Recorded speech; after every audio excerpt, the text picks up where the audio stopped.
పేతురు మొదటి పత్రిక 3వ అధ్యాయము 9వ వచనము ఈ విధంగా రాయబడినది. ఆశీర్వాదమునకు వారసులవుటకు మీరు పిలువబడితిరి గాని కీడుకు ప్రతి కీడును, దూషణకు ప్రతి దూషణకు చేయటమే దీవించిన వారు కాదు అని ప్రభు జ్ఞాపకం చేస్తుంటున్నాడు.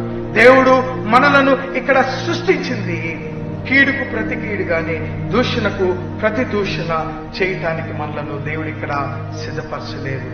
దేవుడు యొక్క పరిశుద్ధ నడిపింపు మన జీవితంలో మనం పొందుకోవాలి అని దేవుని పాద సన్నిధిలోనికి రావాల్సినటువంటి వారమైనా దేవుని పాద సన్నిధి మనకిచ్చేటువంటి ఆశీర్వాదాలలో రోమిలికి రాసిన పత్రిక మరొక మాట జ్ఞాపకం చేస్తుంది.